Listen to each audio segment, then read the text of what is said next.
Bien, alors bonsoir à tout le monde.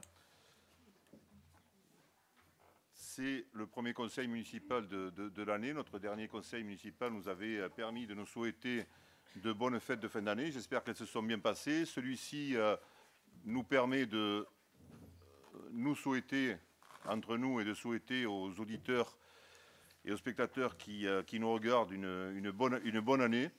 Je voudrais en profiter pour remercier tous ceux qui ont contribué à faire en sorte que la cérémonie des vœux se passe bien, soit bien fréquentée, notamment par nos agents de la collectivité. Voilà, ils sont un petit peu comme tout le monde tabassés par cette crise qui n'en finit plus et qui fait un petit peu de dégâts. Et moi, j'étais personnellement ravi de les voir venir en nombre, et les actifs et les retraités. Donc le quorum semble atteint et même dépassé. Donc j'ouvre cette séance en temps et heure. Je rappelle que pour les prises de parole, il faudra lever la main et allumer le micro. Tout cela est indiqué parce que nous sommes filmés et qu'autrement votre intervention ne sera pas entendue. Le quorum est atteint. L'enregistrement du conseil municipal du 12 décembre 2022 vous a été envoyé le 14 décembre. Les procès-verbaux des conseils municipaux du 26 septembre et du 12 décembre sont soumis donc à votre approbation.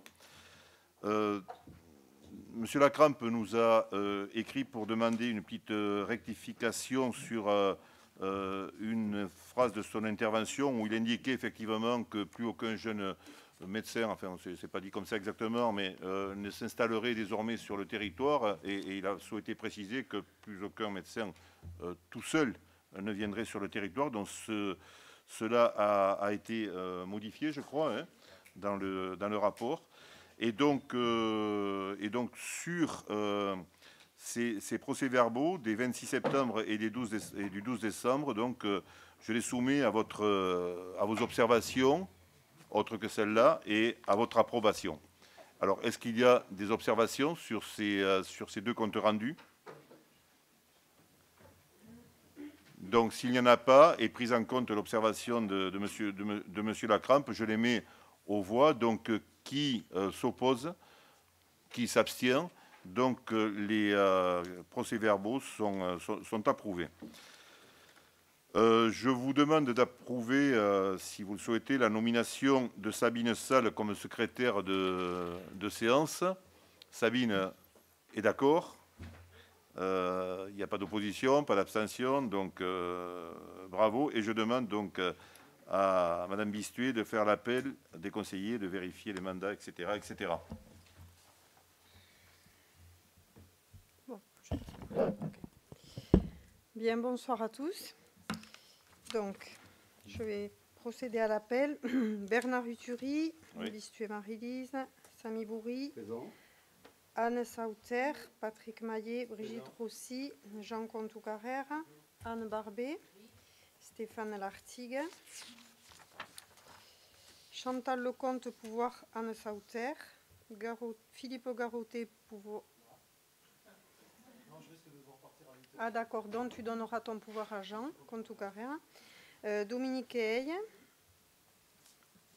Raymond Villalba, Emmanuel Gracia, Nicolas Malek, pouvoir Brigitte Rossi, Flora Laperne, Frédéric Lousteau, Céline Baudet, Saïd Souita, Sabine Salle, donc présente, Patrick Navarro, Marissa Yers, Iñaki Etchanis arrivera plus tard en attendant pouvoir Marie Bistuet.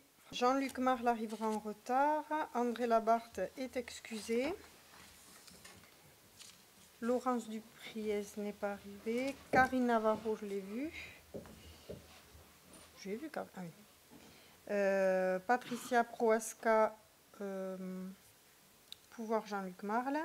Jean-Paul Porteseni, il est là. Daniel Lacrampe aussi. Clément Servat, pouvoir Daniel Lacrampe. Et Nathalie Pastor, elle est là aussi. Voilà. Bien, merci. Avant de commencer ce conseil municipal, je voudrais que nous ayons une pensée pour Maïté Borde, qu'on ne voyait plus beaucoup, mais qui a été très présente ici, puisqu'elle a été conseillère municipale 2001, entre 2001 et 2008. Madame Borde, Maïté Borde, donc, nous a quittés hier soir. Elle est décédée dans la nuit dernière. Certains s'en souviennent, tout le monde ne la connaît pas, mais elle avait pris une part active à l'action publique dans cette ville pendant ce mandat. Ça en était un petit peu écarté de la vie publique par la suite. Elle était très concernée par tout ce qui relevait de l'écologie, de la participation, impliquée également dans des associations. Donc voilà, j'ai une pensée, nous avons une pensée pour elle en ce moment. Le premier point de l'ordre du jour de ce conseil municipal donc, concerne les décisions que j'ai pu prendre entre le 22 novembre et le 11 janvier. Elle relève de trois chapitres. Du chapitre financier, du chapitre des louages, et le chapitre des louages, c'est très souvent la boutique éphémère, et puis de la commande publique. Donc vous avez noté que sur les types, les actes financiers, il y a la souscription de 3 emprunts, un pour chacun des budgets principaux, c'est-à-dire le budget de la ville, un pour le budget du service du budget annexe de l'assainissement et l'autre pour le budget annexe de l'eau. On y trouve également l'actualisation des prix pratiqués, réalisés par des prix des travaux réalisés en régie. On y trouve également au chapitre financier la demande de participation de l'État via la DETR, vous savez, ce fonds qui permet d'aider les territoires ruraux pour notamment la rue du Bartou et les espaces publics. Et puis au niveau de la commande publique, il s'agit de choses assez classiques comme l'acquisition de véhicules utilitaires de service, les accords cadres de bonne commande pour des travaux de marquage routier et également des travaux d'étanchéité, c'est d'actualité, du pont Sainte-Claire qui perturbe un petit peu notre circulation, surtout les 2 ou 3 premiers jours. Les gens semblent s'habituer, prennent des déviations, mais c'est quand même un chantier qui est d'importance et qui marque le quartier, mais qui était inévitable pour vérifier l'étanchéité et par voie de conséquence la solidité de ce pont. Voilà, donc ce n'est pas une délibération qui se vote, c'est une délibération dont je vous demande de prendre acte. La deuxième délibération qui me revient de vous présenter, c'est celle qui concerne la déclaration d'intention d'aliéner, les renonciations aux droits de préemption, c'est des opérations immobilières. J'achète, je vends un terrain, je décide de venir m'installer et je dois demander d'abord si la commune a un projet qui serait de nature publique sur ce terrain.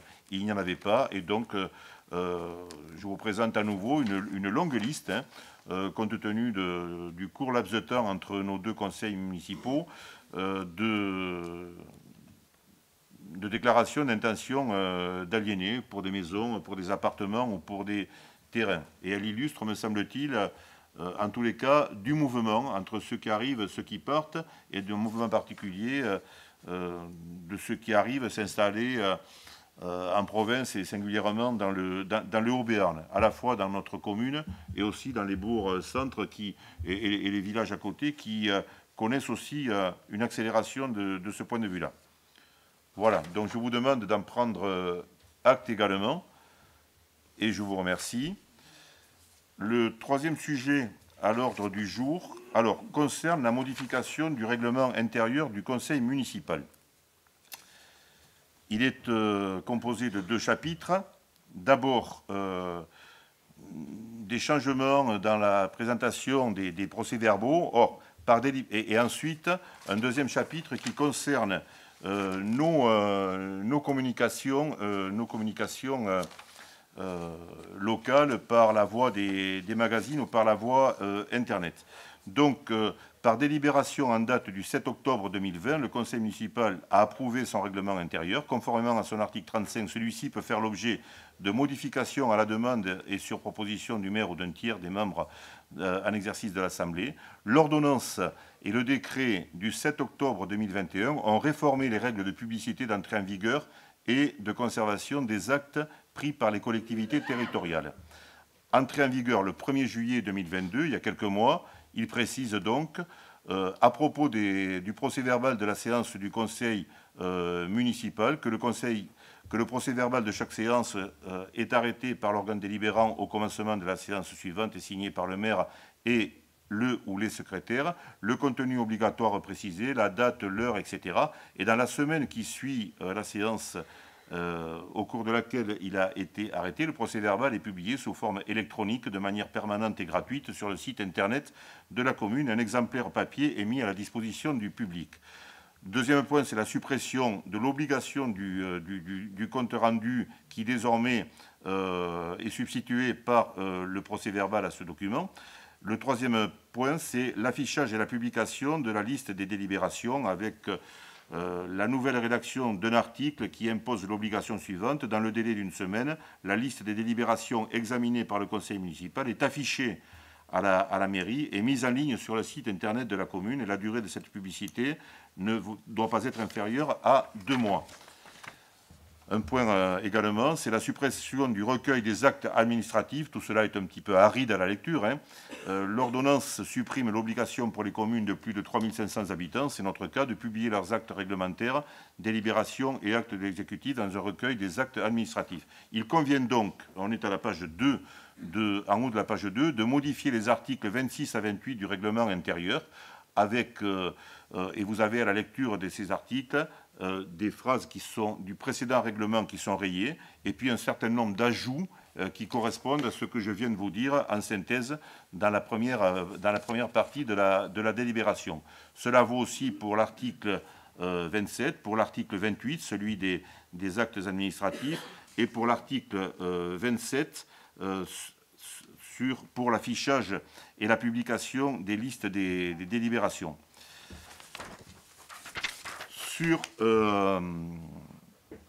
Alors, sur le deuxième point, nous vous proposons dans cette délibération d'augmenter la place d'expression des groupes minoritaires dans les magazines municipaux. Vous l'avez lu. Par ailleurs, la fréquence et l'édition des magazines peut fluctuer d'une année sur l'autre. Il est donc proposé les modifications suivantes. En termes d'expression politique et à l'article 30, il est indiqué que dans les communes de 1000 habitants et plus, lorsque les informations générales sur les réalisations et sur la gestion du conseil municipal sont diffusées par la commune, un espace est réservé à l'expression des conseillers élus sur une liste autre que celle ayant obtenu le plus de voix lors du dernier renouvellement du conseil municipal ou ayant déclaré ne pas appartenir à la majorité municipale. Les modalités d'application du présent article sont définies par le règlement intérieur du conseil municipal. Je ferme les guillemets. L'expression des conseillers élus sur une liste autre que celle ayant obtenu le plus de voix s'établit comme suit. Et dessous, vous avez un certain nombre de chiffres qui indiquent que le magazine municipal est édité à environ 7000 exemplaires, également diffusé sur le site internet de la ville. Il est indiqué que la diffusion des expressions des conseillers municipaux sous le titre des tribunes des groupes minoritaires, bon, on a rayé le mot groupe politique minoritaire pour laisser le choix à chacun de s'identifier comme tel, donc est intégré à la maquette du magazine. Il est indiqué également qu'il est rayé que ce magazine paraîtra 4 fois par an pour nous laisser la possibilité, si le contexte l'impose ou l'autorise, de coller à l'actualité. Je fais référence par exemple à ce qui s'est passé il y a 2 ans en termes de pandémie, d'épidémie, et qui aurait pu justifier la parution d'un numéro spécial.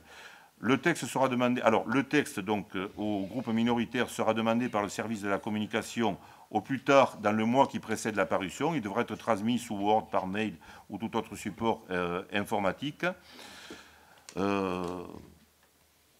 Il est indiqué, alors c'est un changement, puisque là je suis sur les articles précédents qui indiquaient qu'une page complète. Non, désormais c'est 2 pages complètes de chaque édition du magazine municipal qui seront dédiées aux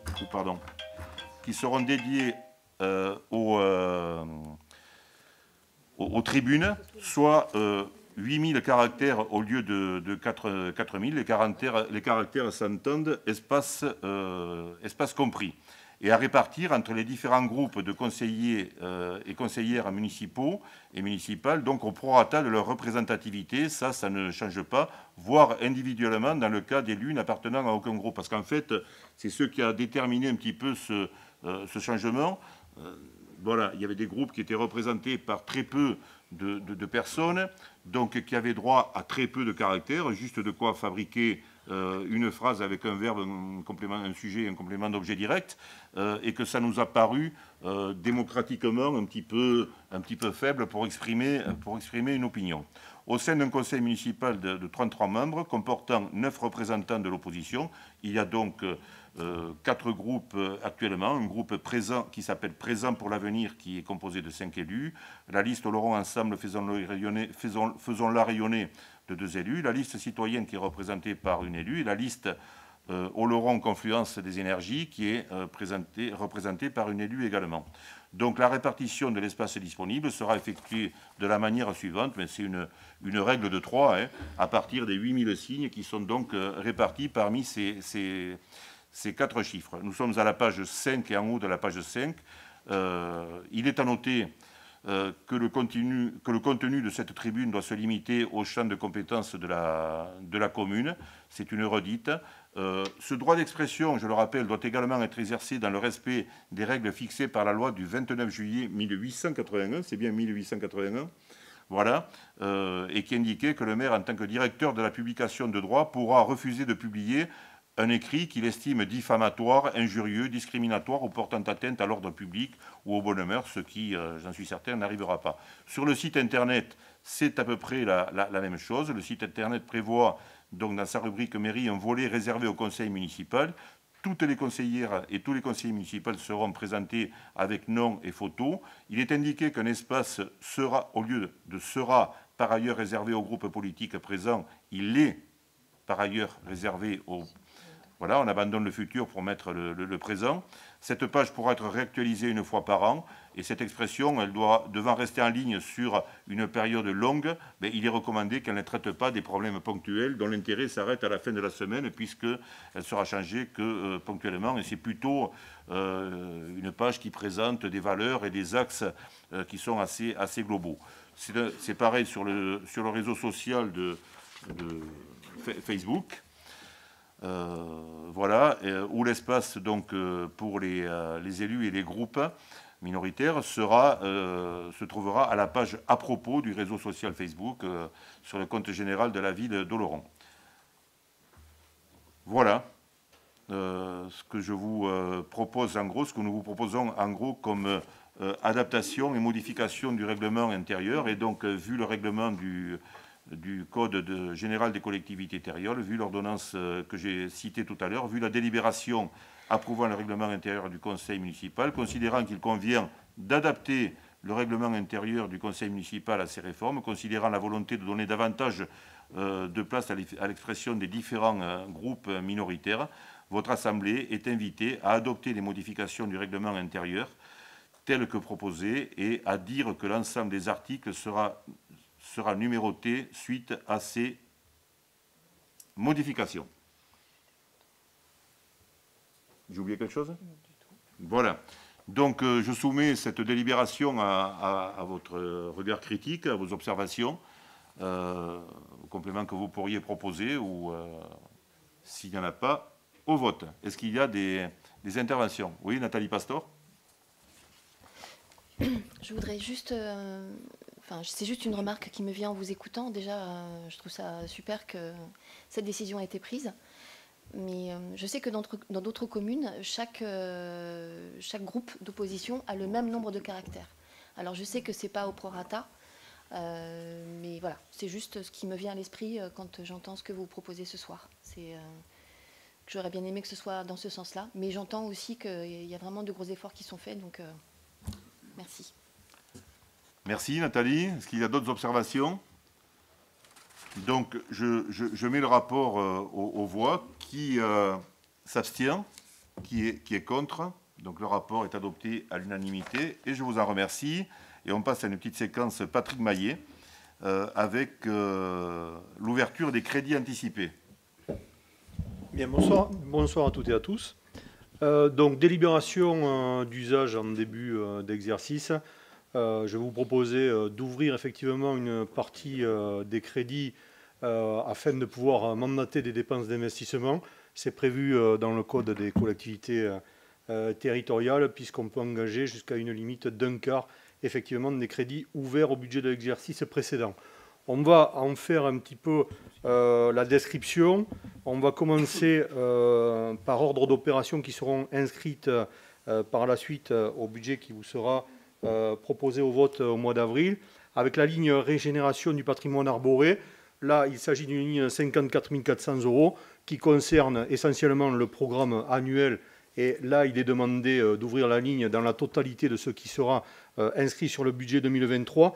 Et je vais faire un rapprochement avec les plantations pour 20 000 €, où là encore, Valérie Daribert, qui est la technicienne en charge effectivement de ces questions-là, demande à ce que puisse être engagé le programme annuel en totalité, puisque ça correspond essentiellement aux commandes qui seront faites, et c'est le moment effectivement dans l'année de faire les commandes pour ces types-là de sujets.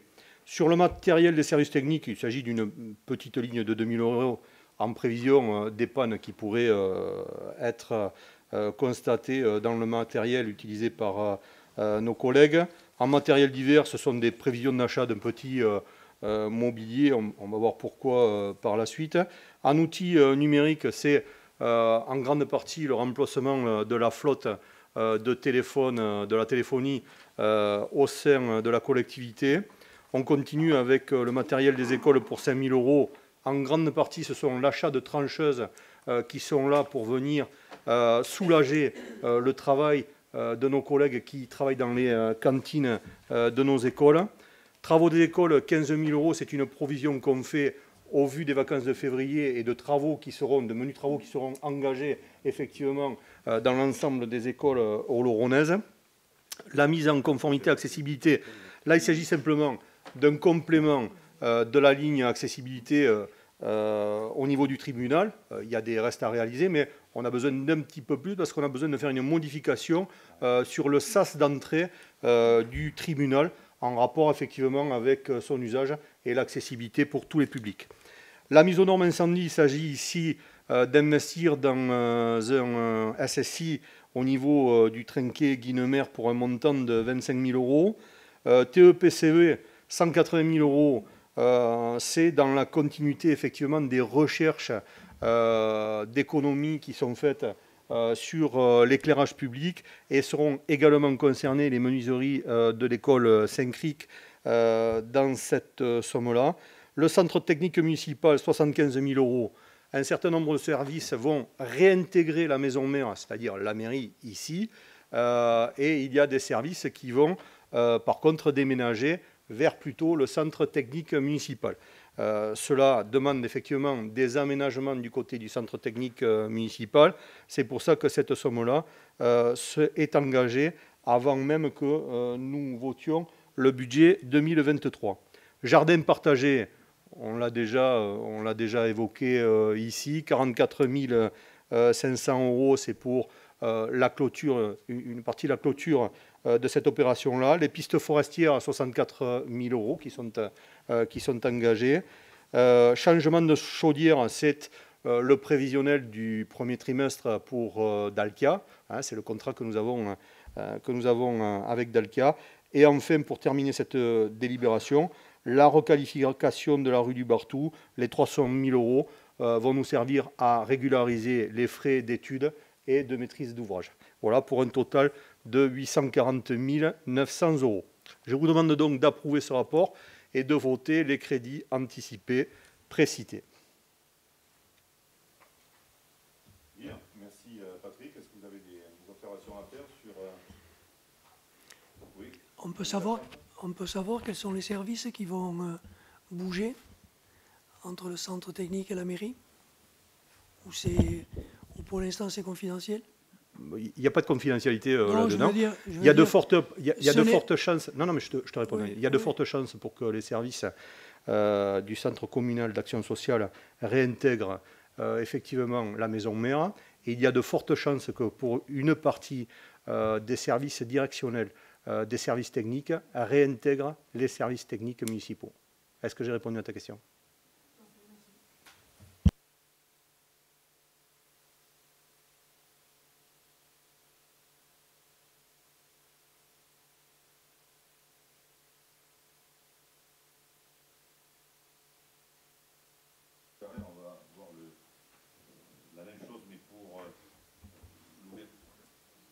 Avec Jean Contoucarère, donc on va voir la même chose pour le service de l'eau potable, le budget annexe à l'eau potable. Oui, c'est ça. Donc à l'identique de ce que vient de présenter Patrick, donc une ouverture de crédit anticipée à hauteur de 5 000 € pour la régie eau potable. C'est une ouverture de crédit, mais vous le savez déjà, qui avant le vote du budget va permettre en cas d'urgence à la régie de pouvoir acheter notamment le matériel nécessaire aux diverses réparations à faire. Donc, vu l'avis favorable du Conseil d'exploitation en date du 13 janvier 2023, votre Assemblée est invitée à approuver le présent rapport et à voter les crédits anticipés précités. Merci. Y a-t-il des observations ou des questions? S'il n'y en a pas, donc je vous demande d'approuver ce rapport qui s'oppose, qui est contre, qui s'abstient, donc adopté à l'unanimité. Avec Raymond Villalba pour le budget annexe de l'assainissement. Oui, alors, budget annexe sur l'assainissement, l'ouverture de crédit anticipé. Alors, l'article L 1612.1 du Code général des collectivités territoriales prévoit que le maire peut, sur autorisation du conseil municipal, engager, liquider et mandater les dépenses d'investissement dans la limite du quart des crédits ouverts au budget de l'exercice précédent, non compris les crédits afférents au remboursement de la dette. L'autorisation précise le montant et l'affectation de ces crédits. Pour 2023, il est proposé de voter les crédits suivants. Alors l'article 21 532, c'est les travaux sur le réseau d'assainissement, 15 000 €. Sur le 2188, autre immobilisation corporelle, 10 000 €, donc un total de 25 000 €. Donc il y a eu l'avis favorable du conseil d'exploitation qui s'est réuni le 13 janvier 2023. Donc votre Assemblée est invitée à approuver le présent rapport et à voter les crédits anticipés précités. Merci Raymond. Donc sur cette question-là aussi, s'il n'y a pas d'observation, je vous demande donc de l'approuver. Est-ce qu'il y a des abstentions ou des oppositions? Si tel n'est pas le cas, le rapport est adopté à l'unanimité et on va maintenant passer, alors tout ça est un peu arithmétique, hein, à la clé de répartition entre le budget principal et les budgets annexes des services de l'eau et de l'assainissement, c'est-à-dire déterminer véritablement qui travaille, pourquoi et être au plus près de la réalité. Patrick. Alors cette clé de répartition, c'est une délibération comme la précédente, comme les précédentes qui sont prises effectivement en début d'exercice pour effectivement évaluer quelles seront les dépenses pour l'année 2023. Ces clés de répartition, d'abord, on les travaille, c'est un collectif qui les travaille. C'est avant tout d'abord des propositions qui sont faites des conseils d'exploitation. Donc voilà, c'est sous la proposition des conseils d'exploitation qu'effectivement ensuite on retravaille budgétairement la chose et au niveau du budget général, on regarde effectivement ce qui peut être fait. Au lieu ce soir de dérouler, effectivement, vous avez la délibération sous les yeux, vous avez le nom des collaborateurs et les pourcentages qui ont été définis pour effectivement représenter la répartition qui seront faites du personnel de la ville qui vient intervenir sur les régies. Cette dépense-là, ce poste de dépense-là, on en a la paternité, Stéphane et moi-même en 2011, quand effectivement on l'a mis en place, puisque n'était pas compté jusque-là le travail des fonctionnaires de la ville qui intervenaient réellement sur le travail des régies. D'accord ? Ça voulait dire qu'on allait, et c'était de bonne guerre, aller rechercher des expertises au sein de la ville pour venir effectivement faire la complétude du service qu'on pouvait attendre de ces régies-là. Sur ce poste de dépense-là, c'est un poste de dépense réel qui est effectivement partagé entre la régie de l'eau et la régie de l'assainissement. Aux alentours de 2012, on avait étudié des coefficients qui nous permettaient de dégager effectivement ou de reconnaître un travail qui était apporté par les agents de la ville à hauteur de 230 000 €. Il se trouve que ce montant-là a subi un petit peu d'inflationnisme en 4 ans. Et en 2016, on pouvait effectivement y constater une augmentation de ces dépenses de près de 17%. Elle était à ce moment-là essentiellement due sur un poste de dépense d'un transfert d'un collaborateur, ce n'était pas notre, hein, c'était un collaborateur qui représentait le 2e salaire de la collectivité, qui avait été transféré à 100% sur les régies. Les conseils d'exploitation ont été créés et en 2016, tous les organes de cette municipalité ont travaillé ensemble au sein du conseil d'exploitation, comme ça se fait aujourd'hui. Et en 2016, au vu effectivement des augmentations que ça a représenté, j'avais demandé au sein du conseil d'exploitation que l'on puisse retravailler poste par poste sur la répartition pour essayer de trouver et de rationaliser un certain nombre de choses. J'ai été entendu au sein effectivement de la majorité précédente, un certain nombre de représentants qui étaient au conseil d'exploitation m'ont entendu et un travail a été effectivement élaboré puisque en 2020, 4 ans après que effectivement cette chose-là ait pu être travaillée, il se trouve qu'on a diminué ce poste de charge-là de près de 37%. Ça veut dire qu'il y a vraiment 100 000 € qui ont été dégagés et qui sont venus en moins peser sur les dépenses qu'avaient les régies de l'eau et les régies d'assainissement. Ces dépenses en moins sont importantes quant au calcul, effectivement, du prix de l'eau. Il n'y avait pas de raison, quand nous sommes arrivés en 2020, de ne pas m'appliquer à moi-même ce que je demandais à la précédente municipalité. Ça veut dire que depuis 2020, on essaye chaque année d'essayer encore avec je dirais, le travail des services, de rationaliser les interventions pour essayer de trouver le juste coût.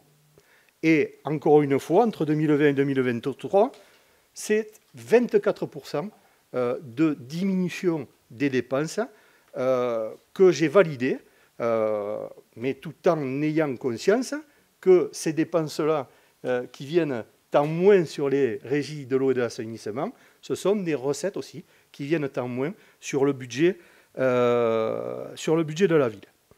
Donc, en chiffres tonitruants, on passe en 2020 de 160 000 € de dépenses par régie. En 2023, on pourra arriver à un coût de 128 500 €. Voilà, c'était pour vous exposer un petit peu le chemin qui nous sépare effectivement de 2016, mais le résultat d'un travail en commun qui a pu être établi. C'est pour ça que ce soir, je vous demande, vu l'avis favorable du conseil d'exploitation en date du 13 janvier 2023, que votre Assemblée puisse adopter le présent rapport et préciser que cette répartition fera l'objet de réactualisation chaque année. Bien, merci Patrick pour ces explications très claires. Donc, est-ce que vous avez des questions à poser? Donc, s'il n'y en a pas, donc, je mets ce rapport au vote, hein, c'est bien ça? Et donc, je demande qui s'abstient, qui est contre. Et donc, il en est ainsi délibéré à l'unanimité. Le rapport suivant, c'est un petit peu la même chose, mais c'est entre les deux services.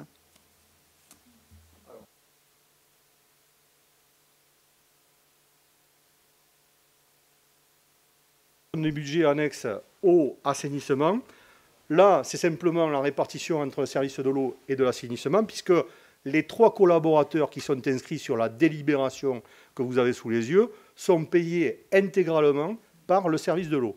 Donc, par convention, ils travaillent aussi bien pour le service de l'eau que pour le service de l'assainissement. Et ce que nous faisons là, c'est que nous décidons, nous proposons à ce que la répartition soit faite 50-50, puisque le temps de mission, le temps de travail dévolu pour chaque agent est le même pour les missions de l'eau que pour les missions de l'assainissement. Donc, je vous propose d'adopter le présent rapport et préciser que cette répartition fera l'objet de réactualisation chaque année. Merci. Bien, alors je vais demander au public, s'il vous plaît, de rester assis, et sauf si vous avez une accréditation pour, de la presse pour prendre des photos, de cesser de prendre des photos, parce que ça intrigue un petit peu tout le monde de se voir pris en photo. On ne vous photographie pas.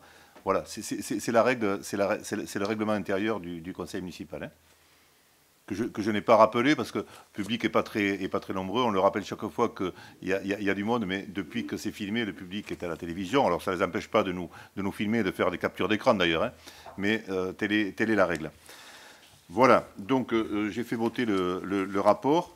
Je vais présenter le rapport suivant, les 3 rapports suivants d'ailleurs, qui concernent des concessions funéraires. Et le premier, c'est la rétrocession d'une concession située au cimetière de Sainte-Croix, par acte en date du 19 août 2013, Madame Chantal de Beauregard, à ne pas confondre avec Nadine Beauregard, hein, qui est la responsable de l'état civil, a acquis donc dans le cimetière de Laurent-Sainte-Marie une concession au prix de 599,50 €, laquelle concession se trouve aujourd'hui vide de toute sépulture. En conséquence, Madame de Beauregard propose de la rétrocéder à la commune. Et donc, je vous invite à vous prononcer sur cette proposition et accepter la rétrocession à la commune, à fixer le prix de la rétrocession au montant que je vous ai indiqué, c'est-à-dire 599,50 €, et à m'autoriser à passer l'acte de rétrocession. Je ne pourrais pas laisser passer l'occasion de souligner que le nom de Beauregard est un nom qui compte à Oloron. La sépulture de Marie-Joseph de Beauregard se trouve au cimetière de Sainte-Croix. On parle aussi beaucoup de Chantal de Beauregard, qui donc rétrocède cette concession, qui venait souvent à Oloron, et je ne l'ai pas vue depuis ces toutes dernières années. Elle habite à Paris, elle venait à Oloron, et elle est connue pour avoir créé notamment le prix Georges de Beauregard, qui était un prix qui est dédié à la mémoire de son père, qui était un producteur important dans les années 50, 60, même un peu plus tard, et qui a produit notamment des jeunes réalisateurs de la nouvelle vague, comme Jean-Luc Godard, à bout de souffle quand même, c'est pas rien. Agnès Varda, d'autres, Jean-Pierre Melville, Bertrand Tavernier, etc. Mais parler de son père, il ne faut pas, en parlant de son père, faire l'impasse sur sa mère, Marie-Joseph de Beauregard, donc qui repose et qui a été... alors une juriste de formation, et puis qui est devenue journaliste, et qui est devenue une des pionnières de l'aviation française, présidente d'un syndicat de pilotes à l'échelle européenne, et vraiment quelqu'un qui a fait avancer la cause des femmes dans un univers d'hommes à des époques où ce n'était pas si facile. Voilà. Cela ne nous éloigne pas de la rétrocession de la concession, donc je vous demande d'approuver. J'imagine que personne ne s'y oppose, donc merci. La deuxième rétrocession, elle est située au cimetière de Sainte-Marie. Voilà, c'est une rétrocession qui concerne les 2 personnes qui sont mentionnées sur votre feuille et qui demandent aussi, parce que leur projet a changé certainement, de rétrocéder la concession qu'ils avaient acquise pour un montant de 109 €. Pas de problème, pas d'opposition, pas d'abstention. Et le troisième sujet qui concerne aussi des concessions, ce n'est pas à tous les conseils municipaux que nous avons autant de délibérations de ce type-là, mais il illustre aussi la vie des quartiers, la solidarité des quartiers, le témoignage de 2 amis qui avaient décidé, ad vitam aeternam, après avoir passé leur vie ensemble dans des maisons voisines, mais de passer l'éternité ensemble dans des tombes voisines. Le destin a fait que les projets ont été un petit peu chamboulés, et donc la concession qui n'a pas été utilisée par l'un d'eux a été mise au service d'une autre des familles de Sainte-Croix d'ailleurs. Donc là, il n'y a pas de... Il n'y a pas de vente, c'est juste un changement entre 2 concessions. Voilà, pas d'opposition, pas d'abstention, donc le rapport est adopté à l'unanimité. La délibération suivante, c'est la numéro 12. Donc, elle vous présente l'organigramme actualisé des services de la ville, compte tenu du turnover important qui a eu lieu, et notamment compte tenu du nombre de départs à la retraite, donc qui ont induit des recrutements, ou poste pour poste, ou pas d'ailleurs, hein, ou avec quelques modifications.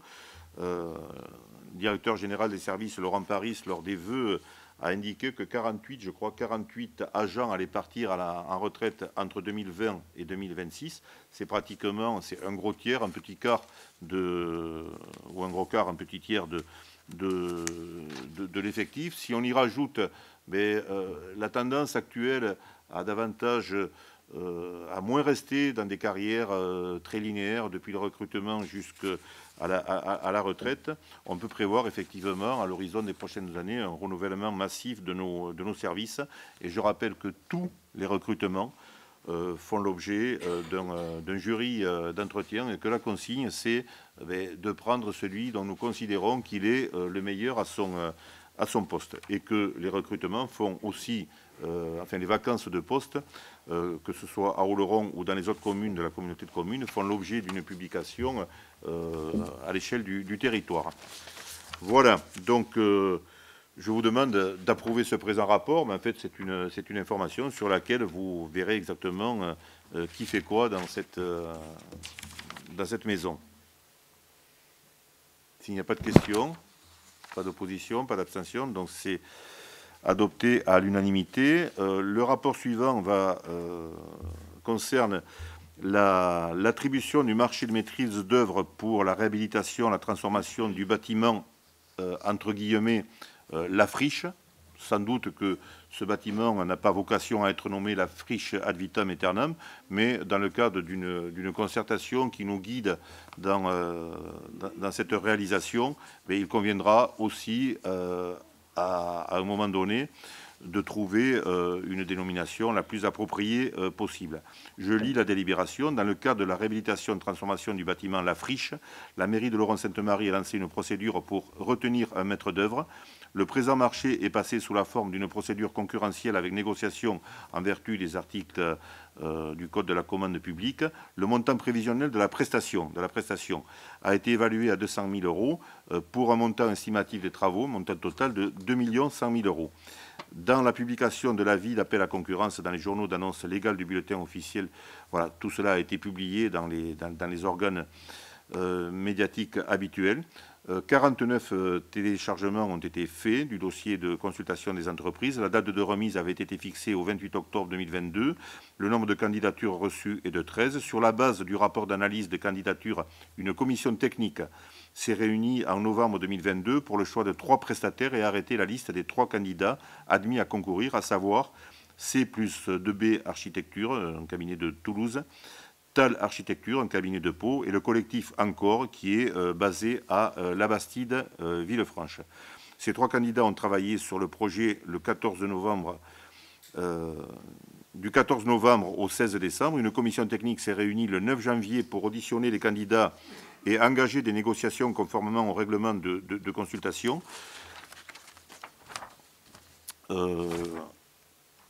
Sur les thèmes suivants, donc le choix d'organisation spatiale en réponse au programme, les descriptifs et explications des choix volumétriques proposés, le traitement des ambiances, c'est important, la gestion de la lumière et les matériaux, les descriptifs et les justificatifs des choix techniques, en particulier phoniques, climatiques, et la démonstration de leur maîtrise, l'adéquation des intentions à un budget de travaux raisonnés, et puis le planning des études. L'analyse des offres s'est effectuée au regard des critères de jugement classique des offres prévues au règlement de consultation, à savoir sur 100 points, le coût des honoraires pour 40 points, la qualité et la pertinence de la note méthodologique et prospective proposée sur 30 points, et l'organisation spatiale interne et planche d'expression libre sur les ambiances pour 30 points également. La commission d'appel d'offres, en sa séance du 16 janvier 2003, a donné un avis favorable à l'attribution du marché de maîtrise d'œuvre au cabinet collectif Encore pour un montant de 236 960, qui comprend la mission de base, la SSI et la mission complémentaire sur l'utilisation de bois circuit court. Au regard de l'analyse des offres et conformément à l'avis de la commission d'appel d'offres qui s'est réunie le 16 janvier, il est donc proposé d'attribuer le marché à l'agence collective Encore. Et vous êtes invités donc à m'autoriser à signer les pièces du marché correspondant, y compris les avenants et tous les documents s'y rapportant, à dire que les crédits nécessaires à la dépense sont inscrits au budget général 2023 en section d'investissement et adopter le présent rapport.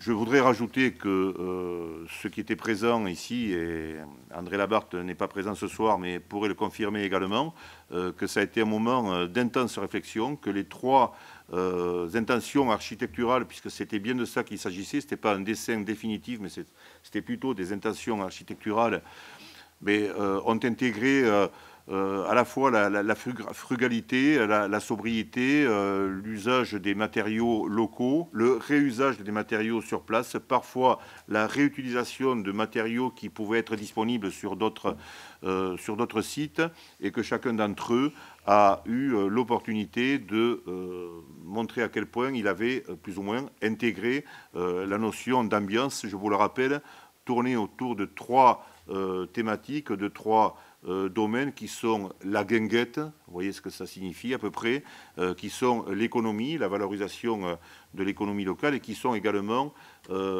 les initiatives qui seront proposées aux utilisateurs, aux usagers de cette salle-là, et Marie-Lise y reviendra sans doute dans la délibération qui va suivre. Voilà, donc je mets cette délibération en discussion. Est-ce qu'il y a des interrogations, des questions, des précisions? Oui, Daniel.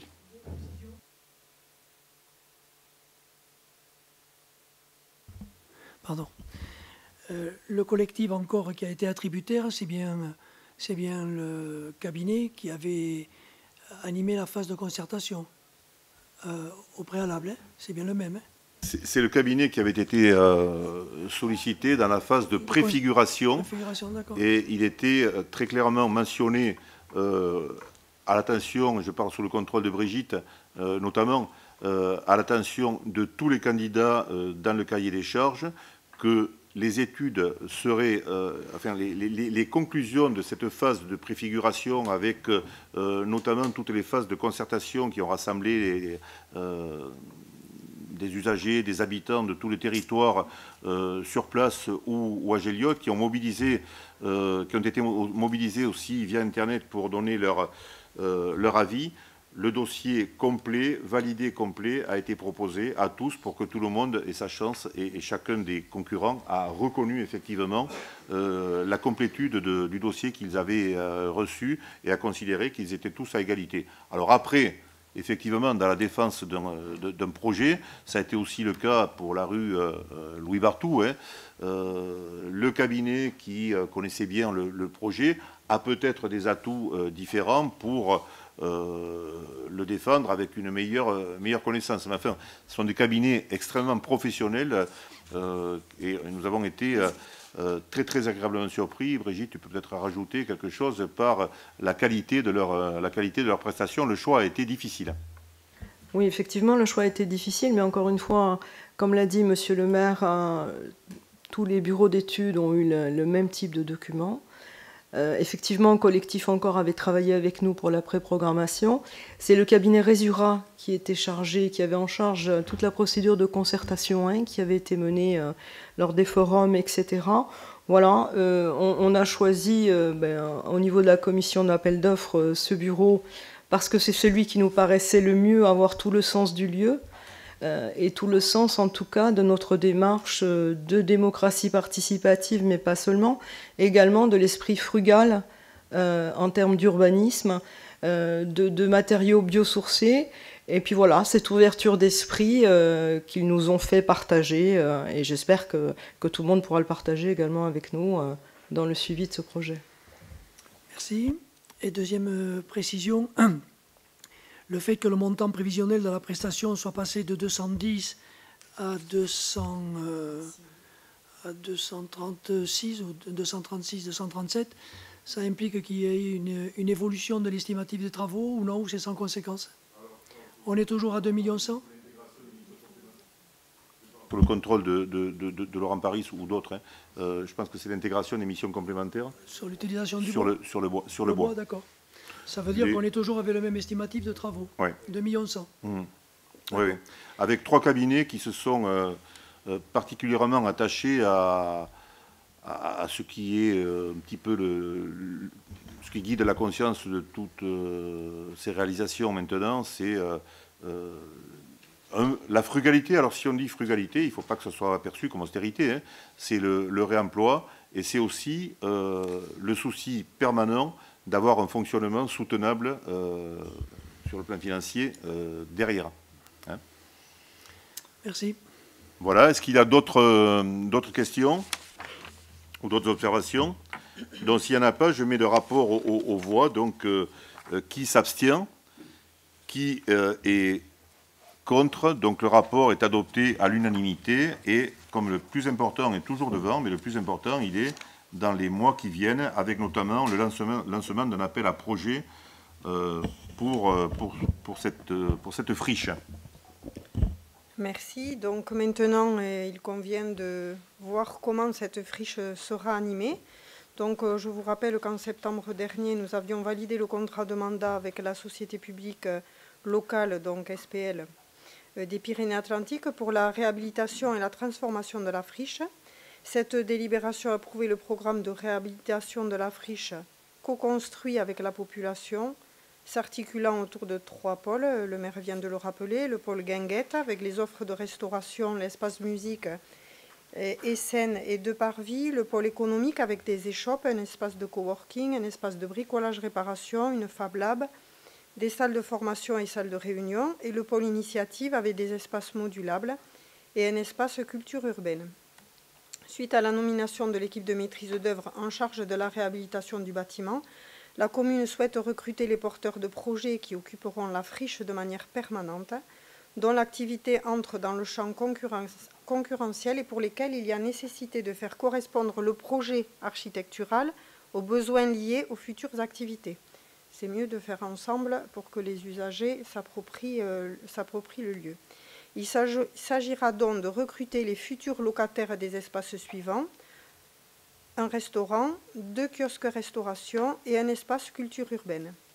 Le bâtiment de la friche, une fois réhabilité, ne sera pas affecté à l'usage direct du public ni dévolu à un service public. Par conséquent, il relèvera du domaine privé communal.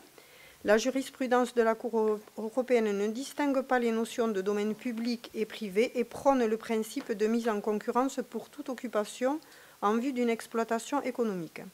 Bien que la commune ne soit pas dans l'obligation de mettre en concurrence les professionnels souhaitant occuper la friche pour y exercer une activité économique, et pour maintenir le caractère transparent et les relations de confiance avec les citoyens, il est proposé à votre Assemblée de suivre les règles instaurées pour l'occupation du domaine public, particulièrement l'article L. 2122-1 du Code général de la propriété des personnes publiques qui pose le principe selon lequel l'autorité compétente organise librement une procédure de sélection préalable présentant toutes les garanties d'impartialité et de transparence et comportant des mesures de publicité permettant aux candidats potentiels de se manifester. La commune va ainsi donc lancer un appel à projet visant à recruter les futurs occupants de la friche sur les espaces précités. La publicité de l'appel à projet fera l'objet d'une réunion publique et sera diffusée sur la presse, sur le site internet de la mairie et sur l'ensemble des réseaux sociaux. Pour information, en complément de cette démarche, un appel à manifestation d'intérêt sera diffusé en mai 2023 pour l'occupation temporaire des espaces de la friche, les shops, les espaces de coworking, l'espace de bricolage, le Fab Lab, la salle de formation et de réunion. En parallèle, les élus souhaitent poursuivre la co-construction citoyenne du projet, qui a pris beaucoup de place depuis le début de cette démarche. À cette fin, il est proposé de créer une commission extra-municipale d'analyse des offres en vue de l'attribution des espaces restauration et culture urbaine, selon les critères définis et affichés dans l'appel à projet. Il sera donc proposé un appel à manifestation d'intérêt aux citoyens qui souhaiteraient participer à l'analyse des offres. Les citoyens seront recrutés sur la base de critères de compétences, de savoir-faire, de savoir-être, qui seront énoncés dans l'offre. La publicité de l'appel à manifestation d'intérêt fera l'objet d'une réunion publique, mi-février, et sera diffusée sur la presse, sur le site internet de la mairie d'Oloron-Sainte-Marie et sur l'ensemble de ses réseaux sociaux.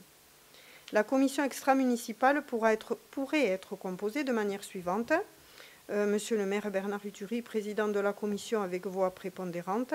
7 élus avec voix délibératrice. Moi-même, Brigitte Rossi, Philippe Garotté, Samy Bourri, Stéphane Lartigue et 2 membres issus des groupes minoritaires. 7 représentants citoyens avec voix délibératrice également. Et 5 techniciens de la collectivité avec voix consultative.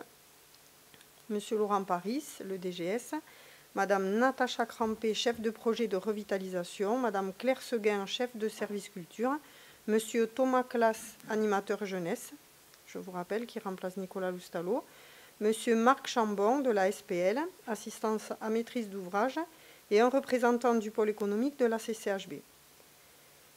Vu le règlement intérieur du conseil municipal, et oui, c'est exposé, votre assemblée est invitée à approuver la procédure de recrutement sous forme d'appel à projet et les mesures de publicité présentées pour le louage des espaces restauration culture urbaine de la friche, d'approuver la création d'une commission extra-municipale d'attribution des espaces à louer permanents de la friche en intégrant des citoyens sur le modèle proposé et de désigner les membres de la commission tels que proposés dans la présente.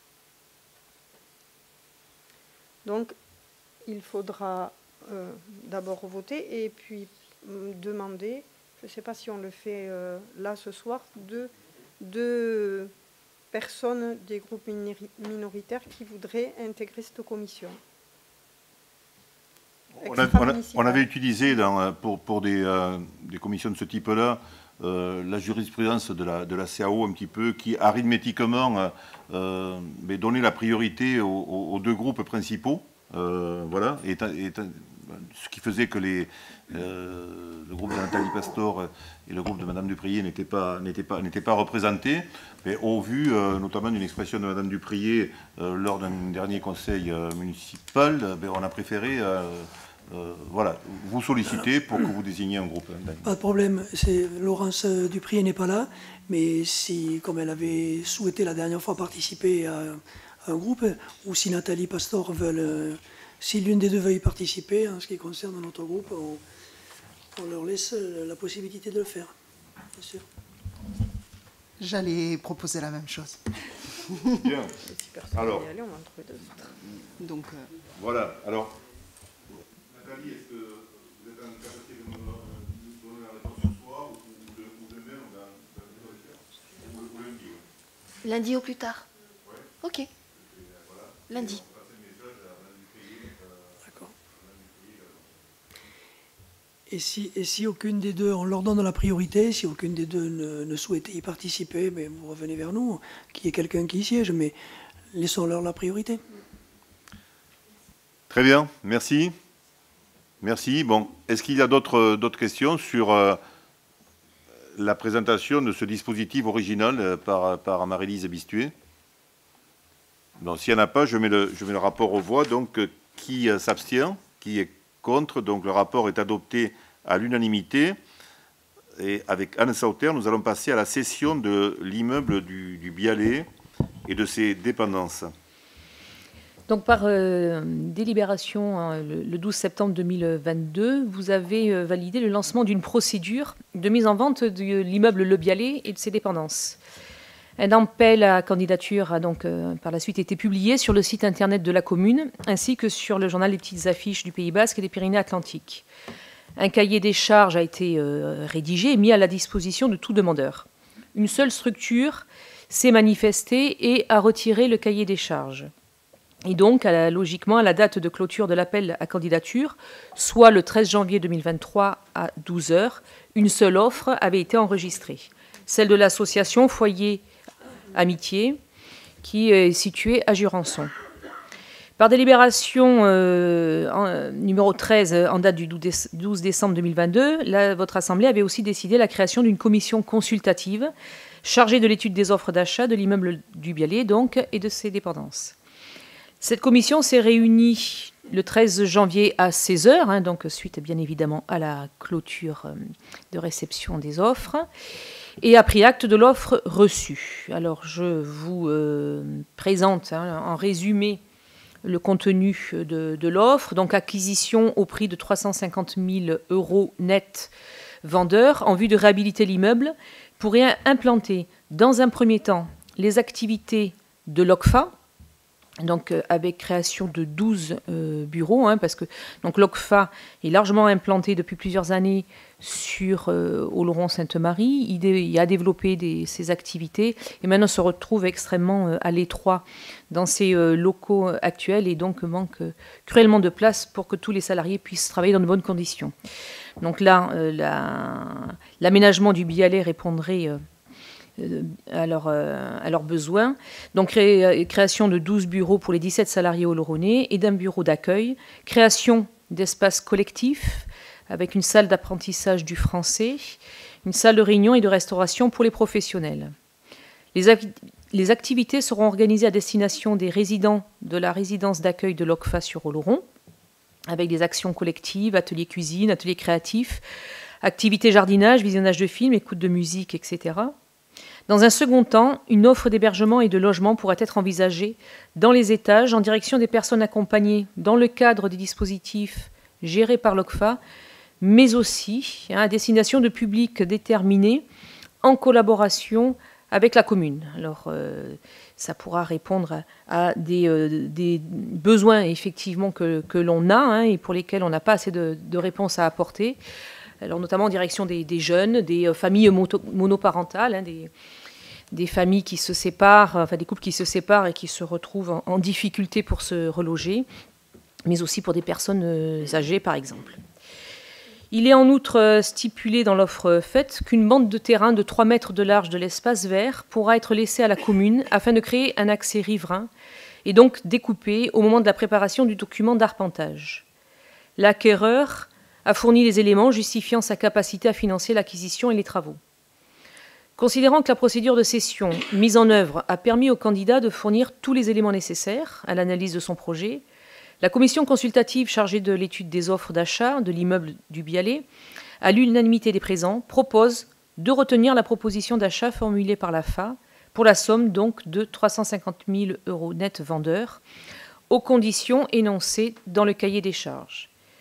Vu les articles L 21 29 et 2241-1 du Code général des collectivités territoriales, vu la délibération du 26 septembre 2022 relative au constat de désaffection suivi du déclassement de l'immeuble Le Bialet et ses dépendances, considérant la procédure d'appel à candidature suivie et le cahier des charges s'y rapportant, considérant l'offre faite par l'AFA, considérant l'acceptation faite du cahier des charges précisant l'obligation du maintien d'une servitude de passage entre la rue Mocco et la rue Révol, ainsi que le maintien dans les locaux de l'association GEM, ça on l'a bien précisé, on y tenait, considérant l'avis favorable formulé par la commission consultative chargée de l'étude des offres d'achat de l'immeuble Le Bialet et de ses dépendances, considérant l'avis en date du 13 octobre 2022 du pôle d'évaluation domaniale de la direction départementale des finances publiques ayant évalué la parcelle BD 360 à la somme de 375 000 € hors taxes,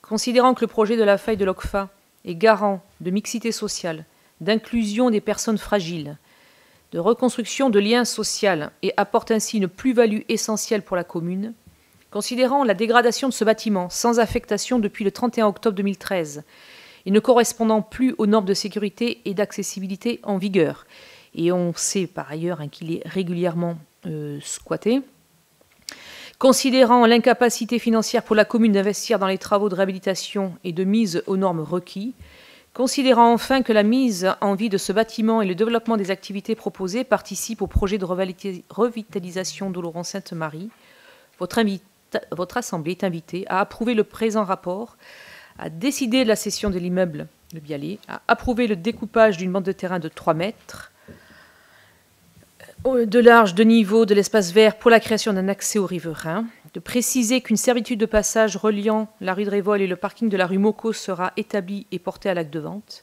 de préciser que l'acquéreur devra faire perdurer l'occupation d'un local adapté pour l'association Le GEM, cette condition étant portée à l'acte de vente, autoriser Monsieur le maire à signer l'acte notarié ainsi que tout document se reportant à cette cession, et enfin à préciser que les frais inhérents à l'acte seront supportés par l'acquéreur. Bien, merci Yann. Donc, le débat est ouvert. S'il y a des observations ou des questions. C'est dans la logique de nos précédentes délibérations et appuyé sur la commission donc, ad hoc qui avait été mise en place pour l'attribution de cet espace. Pas d'eau? Pas de questions? Bon, donc je mets le rapport aux voix. Est-ce qu'il y a des abstentions? Il n'y en a pas, des oppositions. Donc le rapport est adopté à l'unanimité. Le rapport suivant va être présenté par Brigitte Rossi. Il est un peu de la même nature.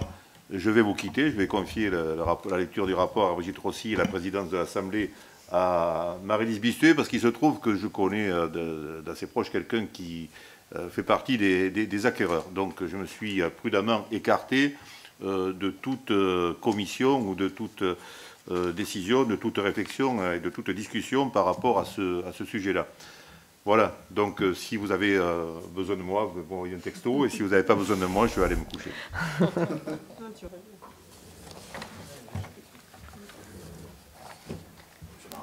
Ah oui.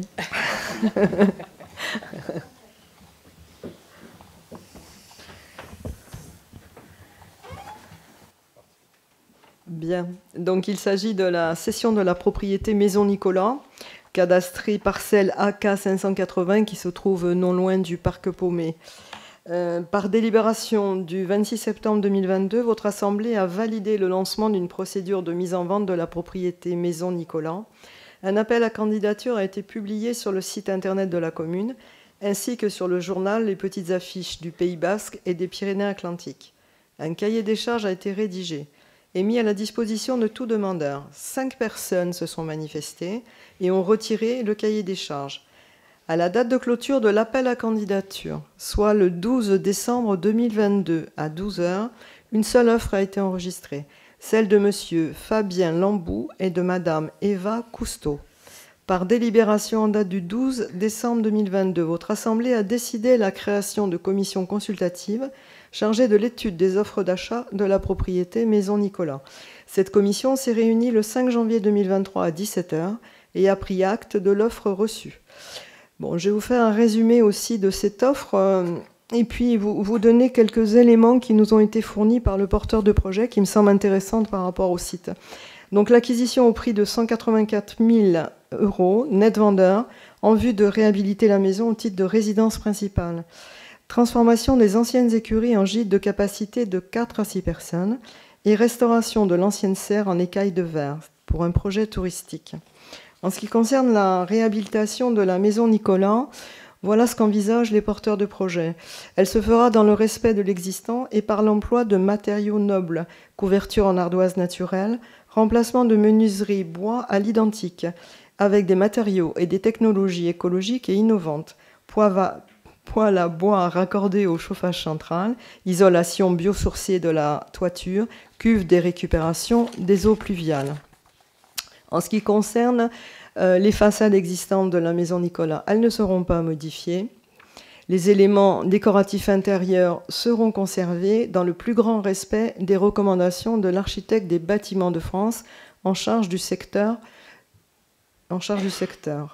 Certaines dépendances attenantes à la maison en trop mauvais état et sans intérêt architectural seront démolies dans le but de faire respirer cette fameuse Maison Nicolas et de lui redonner toute sa place. Ça a été vu avec l'architecte des bâtiments de France qui a donné son accord. L'ancienne serre en écaille de verre sera bien entendu conservée et restaurée à l'identique. Les acquéreurs demandent la possibilité de pouvoir redessiner la parcelle afin d'agrandir le jardin d'entrée et de restituer une bande de terrain le long de la voie d'accès à l'ancienne fondation Paumé. La consistance globale de la parcelle n'en serait pas modifiée. Les acquéreurs ont fourni les éléments justifiant leur capacité à financer l'acquisition et les travaux, considérant que la procédure de cession mise en œuvre a permis au candidat de fournir tous les éléments nécessaires à l'analyse de son projet. La commission consultative chargée de l'étude des offres d'achat de la propriété Maison Nicolas, à l'unanimité des présents, propose de retenir la proposition d'achat formulée par M. Fabien Landou et Mme Eva Cousteau pour la somme de 184 000 € net vendeur et d'accepter la modification parcellaire demandée. Vu l'article L 2121-29 du Code général des collectivités territoriales, vu l'article L 2241-1 du Code général des collectivités territoriales, considérant la procédure d'appel à candidature suivie et le cahier des charges chez rapportant, considérant l'offre faite par M. Fabien Lambeau et Mme Eva Cousteau, considérant l'avis favorable formulé par la commission consultative chargée de l'étude des offres d'achat de la propriété Maison Nicolas, considérant la décision du juge du tribunal de grande instance de Pau du 23 novembre 2018 reprenant l'avis en date du 14 mars 2018 du pôle d'évaluation domaniale de la direction départementale des finances publiques ayant évalué la parcelle à la somme de 184 000 €. Donc ça veut dire que le porteur de projet propose l'estimation des domaines. Votre Assemblée est invitée à approuver le présent rapport, décider la cession de la propriété Maison Nicolas, parcelle AK 580, lot C, au profit de M. Fabien Lambeau et de Mme Eva Cousteau au prix de 184 000 € net vendeur, d'approuver la modification de la parcelle cédée telle que proposée par les acquéreurs selon le plan ci annexé, dire que, conformément au jugement du 23 novembre 2018, le produit de la vente sera affecté par la commune à la construction d'une nouvelle EHPAD Fondation Paumé, soit reversé à l'association Fondation Paumé, 643 chemin des Ortigaux à Oloron. Autorisez Monsieur le maire à signer l'acte notarié, ainsi que tout document se rapportant à cette cession. Précisez que les frais inhérents à l'acte seront supportés par l'acquéreur. Merci Brigitte pour la présentation de cette délibération et pour tous les renseignements complémentaires que tu as apportés et que nous avons donc vus en commission. C'était le seul projet qui est resté, mais la commission a été séduite par le projet qui est assez costaud et qui a été bien étayé. Et puis, on a de la chance d'avoir quelqu'un qui reprenne cette belle maison, mais qui tombe un peu en ruine aujourd'hui et qui redonnera un peu de vie en haut de ce parc paumé qui, entre les jardins et j'espère un jour la Fondation Paumé, on pourra redonner un peu de vie sur ce lieu-là. Bien, donc je vais, s'il n'y a pas de questions, ou s'il y a des questions, mettre ce rapport au vote qui est... Ah oui, parce qu'il est bien entendu, mais Brigitte l'a dit, que la somme de cet argent reviendra à la Fondation Paumé, ce n'est pas du tout pour la ville, puisque ça faisait partie du legs. Donc il y a peut-être des gens ici qui ne peuvent pas voter, voilà, parce qu'ils font partie de la... D'accord. Flora, Daniel et Françoise. Voilà, vous ne votez pas. Donc qui est contre? Qui s'abstient? Donc ce rapport est adopté à l'unanimité, moins 3 qui ne peuvent pas participer au vote. Moins 4 qui ne peuvent pas participer au vote. Voilà, tu peux lui dire qu'il peut rentrer. Voilà. Tu l'as envoyé?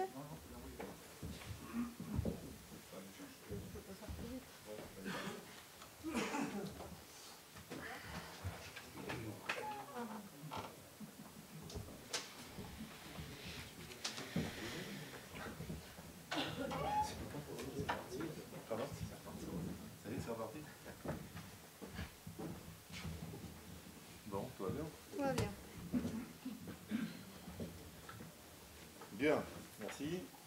Merci au moment de récupération. Donc la délibération suivante, donc... alors.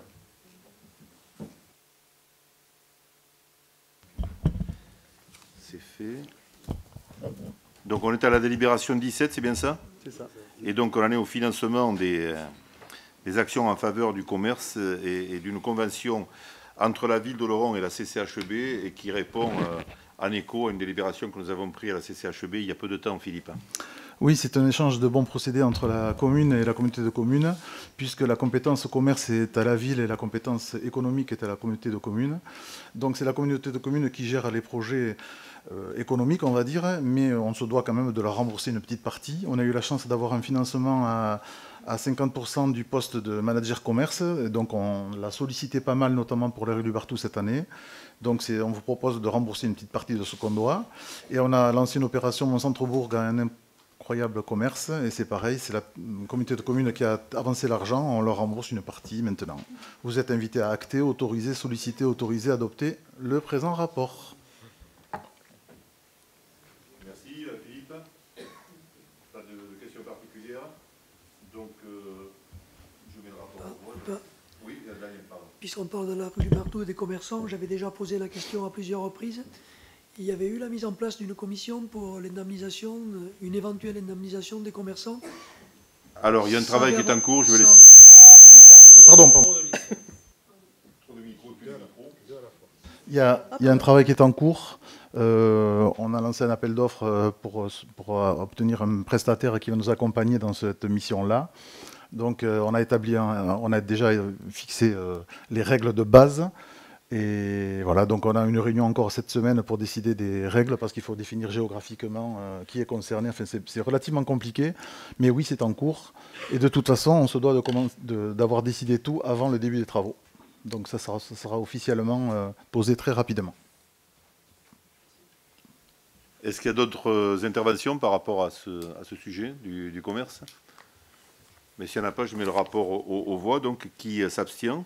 Personne. Qui est contre? Personne. Le rapport est adopté à l'unanimité. Je vous en remercie. Le rapport 18 concerne les coupes destinées à l'affouage. Monsieur Frédéric Cousteau.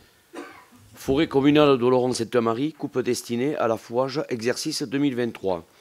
Des coupes sont prévues en forêt communale, parcelles 169 et 170, à Souèche, parcelle 120 au Bagier. Et il a lieu de décider de leur destination, les bois d'affouage, houppiers, taillis et arbres de qualité de chauffage seront délivrés sur pied. Votre Assemblée est invitée à demander à l'Office national des forêts de bien vouloir procéder au martelage des coupes désignées ci-dessus, décider d'affecter au partage en nature sur pied entre les bénéficiaires d'affouage pour la satisfaction de leurs besoins ruraux ou domestiques. Décider que l'exploitation de la coupe sera réalisée par les bénéficiaires de l'affouage sous la garantie des 3 bénéficiaires solvables, soumis solidairement à la responsabilité prévue à l'article L241.16 du Code forestier et désignés avec leur accord par le conseil municipal, à savoir M. Malek, M. Lousteau, M. Lartigue, fixés conformément aux articles L241-15 et L241-16 du Code forestier. Le mode de partage par feu. Le délai d'abattage au 31/3/2023 et le délai de vidange au 39/2023. Passé ce délai, les affouagistes n'ayant pas terminé l'exploitation de leur lot seront considérés comme des ayants renoncé. Donner pouvoir à Monsieur le maire pour effectuer toutes les démarches nécessaires à la bonne réalisation des opérations de vente. Bien, merci. Est-ce que ce rapport appelle des questions ou des commentaires de votre part? La dernière réunion d'attribution des lots s'est déroulée, je crois, lundi dernier, à Chouchou. Il y avait autant de monde et il est fort à parier que... Oui, il y avait beaucoup de monde. On a fait une centaine de lots qui sont partis. Une centaine de lots. Voilà, c'est vraiment une tradition locale, sans doute facilitée par le fait qu'on a beaucoup de forêts, mais boostée maintenant aussi par l'envol des coûts énergétiques. Et tous les producteurs de bois, qu'ils soient grands ou petits, maintenant sont très sollicités. Voilà, bien. Donc le rapport est adopté à l'unanimité. Je le fais voter? Non, je ne l'ai pas fait voter. Donc qui est contre? Qui s'abstient?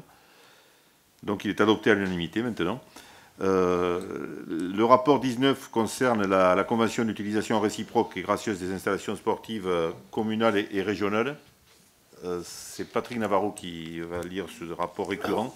La présente convention a pour objet la mise à disposition des installations sportives de la ville au profit d'établissements publics locaux d'enseignement. Alors les salles, c'est salle Scoï, salle Palace, salle Édouard Louis. Pour ceux qui ne connaissent pas, c'est l'association Le Mur. Salle Lolaire, salle municipale Saint-Pé, le plateau Bitette. Et réciproquement, il y a le lycée qui met aux dispositions de la ville, le gymnase du lycée. Les conditions de mise à disposition sont décrites et détaillées dans la présente convention. La période de mise à disposition des utilisations est consentie pour le cycle de l'année scolaire. La convention prend effet le 1er septembre 2022 pour 3 années scolaires. Votre Assemblée est invitée à autoriser Monsieur le maire à signer la convention d'utilisation réciproque et gracieuse des utilisations sportives communales et régionales si annexées. Bien. Bon, j'imagine qu'il n'y a pas de questions particulières sur ce sujet, pas d'opposition, pas d'abstention. Donc il est adopté à l'unanimité. Alors, Samy, pour la mise en place, Samy Bourri, pour la mise en place d'une fabrique à déclic. Oui, merci Monsieur le maire. Nous sommes très très heureux et heureux de soumettre à votre analyse et à votre approbation une délibération qui permettra la tenue à Oloron-Sainte-Marie les 14, 15 et 16 février d'un festival d'activités à destination, mais surtout avec les jeunes qui participeront à cette fabrique à déclic. Ces jeunes, on les convie alors plutôt dire que le prestataire, évidemment, qui sera à la manœuvre pendant 3 jours, et l'association Osons ici et maintenant, avec laquelle nous sommes en partenariat depuis 3 ans, et qui accompagne au long cours sur Oloron-Sainte-Marie une quinzaine de jeunes gens dans un parcours de réencapacitement, ça veut dire de remise en confiance et de restauration un peu de l'estime de soi, et ça marche bien. D'ailleurs, ça devrait marcher beaucoup plus, avec plus de jeunes, si nous en avions évidemment les moyens, puisque en général, évidemment, au bout du mois en mai, après 9 mois de parcours, ces jeunes gens se sont réinscrits, qui dans un processus de formation, qui dans un emploi, ça peut arriver, ou qui vers la reprise d'études. Ici, il s'agit d'un autre dispositif que met en place l'association Osons ici et maintenant. La Fabrique à déclic, c'est un festival de 3 jours durant lesquels il y aura des parcours sur 3 jours, des ateliers d'inspiration, d'introspection et des rencontres avec, c'est leur terme, des personnes inspirantes, des personnes du territoire, qu'il s'agit de chefs d'entreprise, qu'il s'agit de sportifs, de citoyens qui ont réalisé un certain nombre d'activités particulières. Le dispositif en place a une particularité extrêmement forte cette année, c'est qu'il se fait en partenariat avec la ville de Billère. Avec la ville de Billère qui a participé à la construction des activités, ainsi qu'avec les associations s'intéressant à la jeunesse, mais pas seulement, et les partenaires institutionnels sur le territoire. La ville de Billère qui recevra, elle, en 2024, et accueillera et invitera en 2024 cette fabrique à déclic. 100 jeunes, d'où viennent ces 100 jeunes? Pour une partie, ils viennent de Gironde, de Bordeaux et de son agglomération, mais de Gironde en général.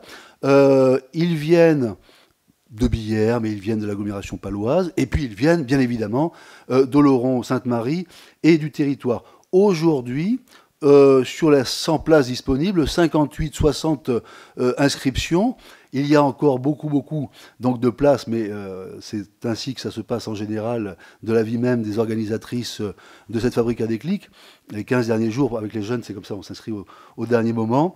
Et donc, nous vous invitons à partir de lundi sans doute, à également, ou même ce week-end bien sûr, mais à également en parler autour de vous pour les jeunes que cela intéresserait. Et vous recevrez, à l'attention donc des membres du conseil municipal, une invitation une présentation de ce dispositif tel que l'a conçu Osons ici et maintenant.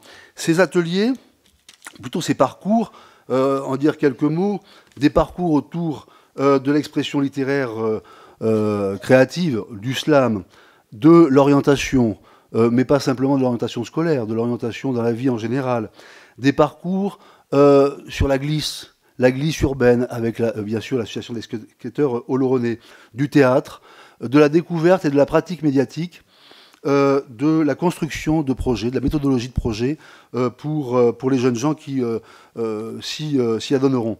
Des ateliers, introspection, et donc de lâcher prise autour de l'écologie, autour de l'entreprise avec la chef d'entreprise It's Mode, qui sera animatrice d'un atelier, l'association du sport réalisé par des personnes handicapées, le grand sportif béarnais Ahmed Andalussi, un berger qui propose aussi un atelier et des jeux de société au long cours, mais avec Meeple Juice, et également les siffleurs d'As, enfin un sans doute, qui viendra présenter un atelier. Et puis, donc, on le disait, des rencontres inspirantes, d'autres ateliers, aussi je pense à la sophrologie, avec Eliane Laxag, par exemple, mais aussi de la boxe-thérapie, du théâtre-forum, beaucoup de choses, beaucoup de richesses. Le principe étant que ce soit très dynamique, très intense, et en même temps tout à fait reposé, tout à fait tranquille, tout à fait en bienveillance. Les professionnels d'Ozon ici et maintenant sont des experts en la matière, parce qu'ils bénéficient, et ils ont été formés à cela, à une intelligence collective qui s'est beaucoup développée en Amérique du Nord, et notamment au Québec.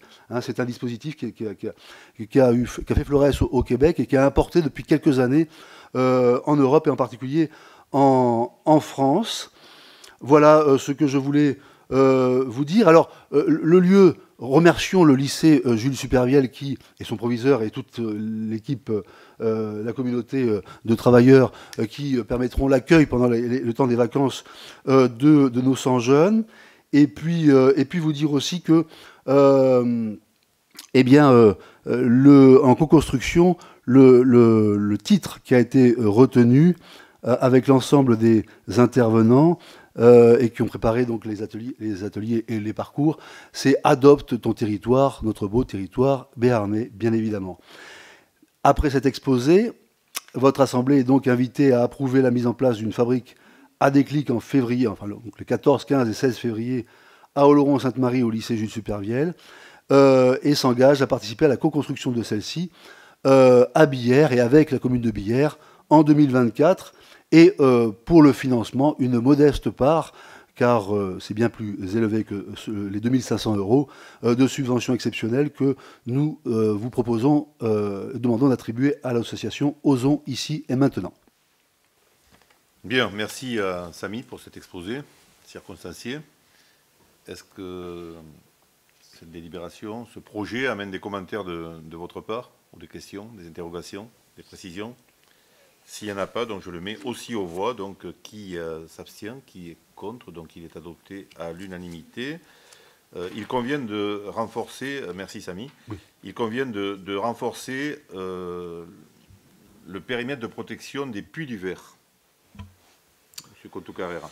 Oui, parce que malheureusement, il est régulièrement constaté donc, des dégradations, notamment au niveau de la clôture et du portail donc, de notre réservoir de Saint-Pé. Donc, afin de limiter ces nuisances, il convient de renforcer et d'élargir le périmètre de protection de ce site.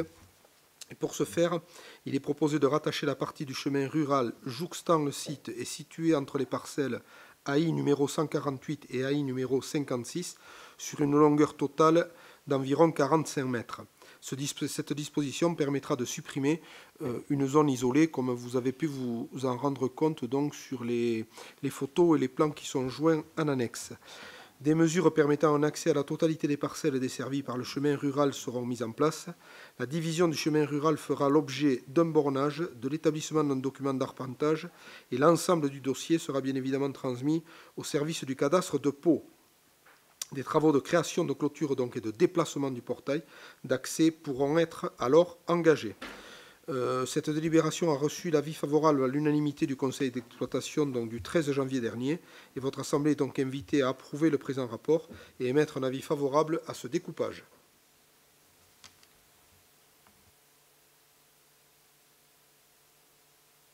Merci Jean.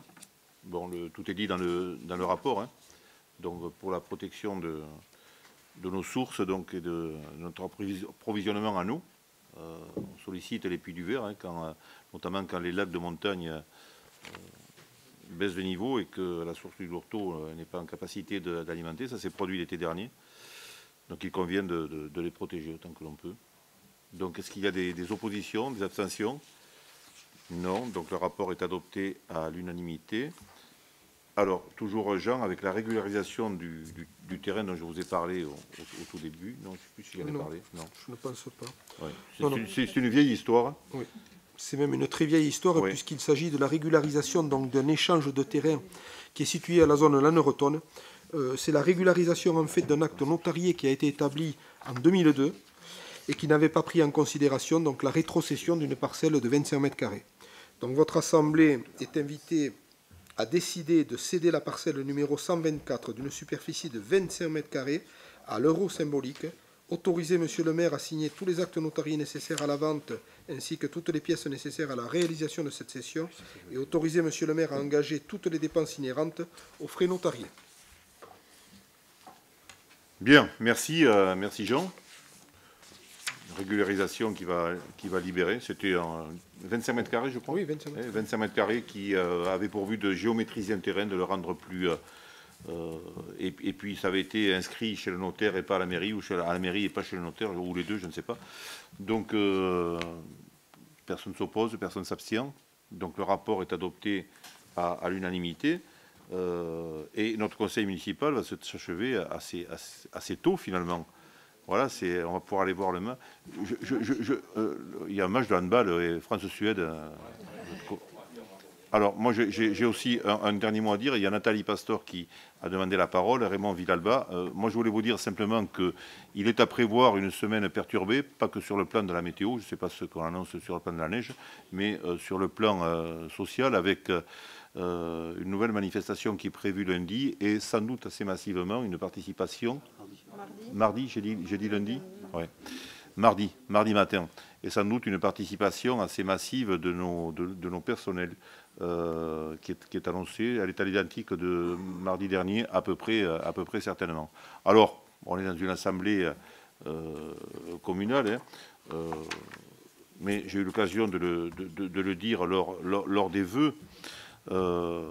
J'ai personnellement participé au début de la dernière manifestation et j'irai à celle-là aussi, en essayant d'y rester un petit peu plus longtemps pour soutenir ou du moins endiguer un certain nombre de réformes qui prennent cours et qui me paraissent, je l'ai dit à l'occasion des 3 ou 4 vœux que j'ai pu prononcer, de fragiliser au moins les retraites les plus précaires. Moi, c'est celle-là que je ne suis pas un scientifique des retraites. Je sais que le problème est compliqué, je sais que l'espérance de vie, je sais que le travail doit se partager aussi, et que si les anciens continuent à travailler, les jeunes auront du mal à rentrer. Ça me paraît assez mathématique, mais ce qui m'apparaît surtout d'une cruelle injustice à notre époque, difficile à résoudre, mais ça n'empêche pas de se poser la question, c'est le fait que, en général, les métiers les plus pénibles, des gens qui ont commencé le plus tôt, sont souvent les moins rémunérateurs, qu'ils se traduisent par des retraites qui sont aussi conclues par des pensions les plus faibles. Et alors, l'injustice suprême, et je le répète, et pardon à ceux qui l'ont entendu plusieurs fois, l'injustice suprême, c'est que ces retraites les plus faibles qui couronnent des carrières de métiers pénibles et moins rémunérés sont aussi les retraites les plus courtes, parce qu'elle concerne une population dont l'espérance de vie est la plus faible. Il y a une injustice à ça. Ces gens qui ont travaillé jeunes, qui ont fait des travaux pénibles, ont contribué à créer de la richesse dans ces pays. Certes, on n'est pas là pour dire que la richesse est sans doute pas répartie d'une manière équitable, mais que ça se traduise par une injustice aussi criarde que celle d'une espérance de vie qui est significativement plus courte. Ça me paraît un argument minimum pour aller soutenir cette manifestation. Madame Pastor. Alors, ce soir, en fait, comme je l'ai déjà fait pendant le conseil communautaire d'hier soir, où certains d'entre vous étaient là, je souhaite prendre la parole pour parler des femmes victimes et plus largement des victimes, qu'elles soient femmes, enfants ou hommes. À ce titre, je vous remercie, tous ceux qui sont venus me voir et tous ceux qui ne sont pas venus me voir, mais je sais que j'ai un soutien qui auquel je ne m'attendais pas. Donc merci beaucoup. Ça me touche énormément, même si ça ne sert pas à grand-chose, mais en tout cas dans mon histoire, mais merci beaucoup. Alors je vais quand même vous lire le texte d'une pétition que j'ai signée il y a à peine quelques jours. C'est une pétition que j'ai trouvée sur change.org et qui s'appelle « Le sexisme n'est pas à prendre à la légère ». J'ai entendu il y a 2 jours à la radio les résultats accablants de l'enquête annuelle sur le sexisme en France réalisée par le HCE, Haut Conseil à l'égalité femmes-hommes. Ce 5e rapport souligne une grande aggravation du machisme chez les plus jeunes, soit la génération du futur. Il n'y a donc manifestement pas de pente naturelle vers l'égalité femmes-hommes et la fin du sexisme génération après génération. Parmi les jeunes hommes de 25 à 34 ans, près d'un quart estiment qu'il faut parfois être violent pour se faire respecter. Tous âges confondus, 40% des hommes trouvent normal que les femmes s'arrêtent de travailler pour s'occuper des enfants. 37% des femmes ont déjà subi des rapports sexuels non consentis. Une jeune femme sur 5, 18-24 ans, a déjà subi un viol ou une agression sexuelle. Moins de 3 jeunes hommes sur 5 estiment que forcer sa partenaire à avoir un rapport sexuel alors qu'elle refuse est un viol, selon l'association Mémoire traumatique et victimologie. 82% des femmes ont commencé à être victimes de harcèlement de rue avant l'âge de 17 ans, ONG Olabac, enquête menée en France en 2015. 58% des filles de 15 à 25 ans ont déjà été victimes de harcèlement en ligne sur les réseaux sociaux, ONG Plan International, enquête menée dans 22 pays en 2020. Pourtant, il y a 5 ans, le mouvement MeToo a propulsé la question des droits des femmes sur le devant de la scène. Nous avons vu une avant-garde de la jeunesse, youtubeuse, instagrammeuse, gameuse, colleuse, se mobiliser pour dénoncer le sexisme, le cyberharcèlement, les violences sexistes et sexuelles ou pour revendiquer leur droit de s'habiller comme elles le souhaitent. Mais elles sont encore trop peu relayées ou prises au sérieux. Le sexisme n'est pas à en prendre à la légère. C'est l'antichambre des inégalités, des discriminations, des violences, des situations d'emprise et de domination, des remarques dénigrantes aux blagues sexistes, des premières intimidations à la première gifle, les filles puis les femmes font l'apprentissage précoce des degrés grandissants du sexisme. Agissons avant qu'il ne soit trop tard. Donc, je ne vous dis pas le reste parce que ce serait trop long, je n'ai pas envie d'en rajouter trop. Je voulais juste rajouter les féminicides que j'ai pris sur le site internet Source Site Féminicide, Statistiques 2022. Donc les chiffres de 2022 à minima. Féminicide par ex-compagnon, 111, plus 16 tiers dont 10 enfants. 95 tués chez elle, 15 ailleurs, 1 non connue. 58 en contexte de séparation et ou de violence connue, peu renseignés. 70 étaient mères, dont 6 tués avec leurs enfants, plus 2 enceintes. 5 mois et 8 mois, pas toujours renseignés. 144 orphelins, dont 38 témoins, 34 présences, 4 découvertes, 32 suicides du tueur, plus 12 tentatives, plus 2 en fuite. Voilà, c'était ce que je voulais vous lire de ce que j'ai trouvé sur Internet ces jours-ci. Et là, je reprends sur ce que moi, je voudrais vous dire ce soir. Ces chiffres concernent les femmes tuées. Ces chiffres ne tiennent pas compte du nombre de victimes de harcèlement, emprise psychologique, personnes battues. Nous savons tous et toutes aujourd'hui que ce nombre ne cesse de grandir. Je fais partie des victimes. Je sais de quoi je parle. Le stress post-traumatique n'est aujourd'hui pas pris en compte par la justice. Cela ne constitue pas une preuve suffisante, malgré le fait que ce stress ne peut être simulé. Stress post-traumatique, qu'est-ce que c'est ? Je vais parler de moi parce que je n'ai pas d'autre moyen que mes mots et mon expérience personnelle pour pouvoir exprimer ce que c'est. Lorsque j'ai mis les bons mots sur ce qui m'était arrivé, ma vie a complètement basculé. Je me voyais nuit et jour devoir me défendre devant les tribunaux. Je me voyais apporter mon témoignage et ne pas être entendue, parce que c'est la réalité aujourd'hui en France. J'ai fait des cauchemars. Je ne supporte plus la foule. Je ne me sens plus en sécurité nulle part. J'ai rencontré les associations d'aide aux victimes, participé à des groupes de parole. Je suis suivie depuis 3 ans en thérapie pour m'aider à me reconstruire. Je revis très intensément les événements éprouvants. J'ai par moments ce qu'on appelle des flashbacks. Une vidéo, une chanson, le carrelage d'une maison, tout peut me rappeler des choses que je préférerais oublier. C'est un éveil continuel, la souffrance ne s'arrête jamais. Elle s'atténue par moments, mais ne s'arrête pas. Ce n'est pas une dépression. J'ai des projets, j'aime la vie, j'aime rire. C'est quelque chose qui reste sur mes épaules et m'empêche de vivre normalement. Manque de concentration, manque d'appétit, résistance physique amoindrie, etc. Je ne comprenais pas jusqu'ici comment on pouvait en arriver à se suicider. Aujourd'hui, je comprends, même si ce n'est pas du tout mon idée. Ce sujet doit absolument être pris à bras-le-corps, à tous les niveaux. Notre devoir d'élu est de prendre soin des habitants de ce territoire. En ne tentant rien, nous faillons à notre devoir. Mon appel ce soir est le même qu'hier soir à la communauté de communes. Mobilisons-nous pour apporter de l'information, faire en sorte que les victimes se sentent un peu plus soutenues, parce que protégées, elles ne le seront pas tant que la justice n'aura pas changé. Nous ne pouvons rien faire pour changer les lois, mais nous pouvons proposer et dénoncer les dossiers classés sans suite, par exemple, qui sont beaucoup trop nombreux. Les associations seules ne sont pas suffisamment fortes, ni peut-être assez visibles. Si des élus, et de nombreux élus, pas quelques-uns, prennent ce sujet à bras-le-corps, alors peut-être que nous serons en mesure de faire avancer les choses dans le bon sens. Si j'ai l'air au fond du trou ce soir, je n'ai que l'air. Ce que cette histoire m'apporte, c'est de pouvoir constater ce que j'ai enduré, ce que j'apprivoise aujourd'hui, et ce mélange intime de fragilité et de force.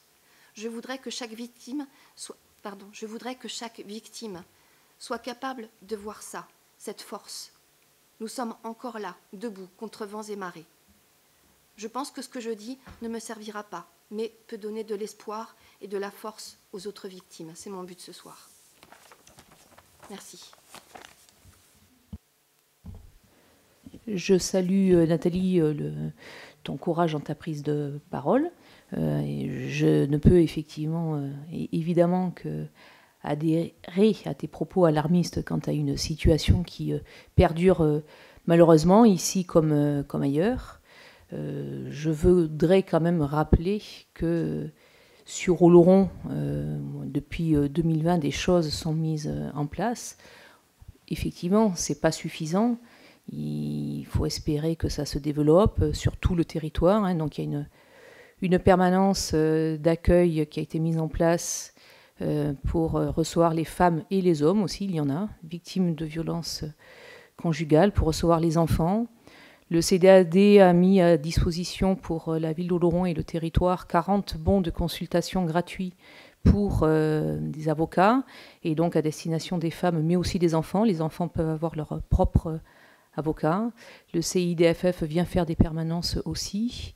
L'association du côté des femmes a déjà fait une journée de sensibilisation, formation à l'adresse des professionnels sur le territoire, une journée de sensibilisation qui s'intitule Repérer pour mieux orienter, hein, justement, pour savoir quoi faire quand on est devant des situations où on devine qu'il y a de la violence, de la souffrance, et puis souvent on se dit oh, je vais pas m'embêler, ça ne me regarde pas, mais si, ça nous regarde.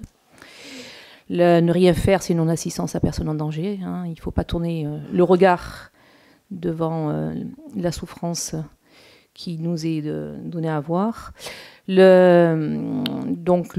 en a eu le 25 novembre. La session a été complète très rapidement. Donc il y en a une deuxième qui se passe la semaine prochaine, le 1er février, et à l'adresse du personnel des écoles, hein, donc pour sensibiliser les professionnels des écoles, hein, justement, qui souvent sont démunis quand ils voient arriver à la maison des enfants avec des bleus ou des mamans qui ne sont pas bien quand ils viennent récupérer le gamin. Là aussi, session pleine très rapidement, donc on en a demandé une troisième. Mais à un moment donné, ça va être limité puisque c'est sur des financements et c'est une réponse à un appel à manifestation d'intérêt de la part de l'État pour justement sensibiliser sur ces questions dans le milieu rural. Donc on en a bénéficié on va en bénéficier de 3, ce qui est très bien. Donc voilà, ce travail est fait petit à petit là, et je vois des gens qui en parlent plus facilement qu'avant. Au CCAS, c'est une question, les gens savent que c'est une question qu'on aborde régulièrement. par exemple les bailleurs sociaux, les personnes qui doivent instruire les dossiers, et bien, nous en parlent de ces questions-là, voient qu'effectivement elles doivent reloger en urgence des femmes qui se séparent, qui sont en danger, et donc voilà, elles savent qu'au CCAS et auprès de l'association du côté des femmes, elles vont avoir des réponses ou en tout cas des aides. Donc voilà, il y a des choses qui se mettent en place. Et puis tu parlais de la culture du viol, effectivement c'est une catastrophe. Les rapports sont alarmants par rapport à ça. Et justement pour le 8 mars, donc il y a des affiches qui seront bien évidemment mise à la vue du public, et puis dans le journal municipal on va faire passer l'information aussi. Pour le 8 mars on organise avec le CCAS donc un spectacle avec une danseuse qui vient de la compagnie du Levant de Biarritz, qui a elle-même a subi un viol et qui a la compagnie du Versant, pardon. Et voilà, c'était sa thérapie. Elle a sublimé quelque chose qui a été abominable dans sa vie, et elle passe des messages, elle va régulièrement dans les établissements scolaires. Mais bien évidemment, c'est un spectacle qui est très dur et qui va être très cadré. D'abord, qu'à partir de 15 ans. Et puis, à la suite, il y aura un débat avec différentes associations. La PAVIM, du côté des femmes, le CIDFF, le planning familial, mais aussi le CMP sera présent.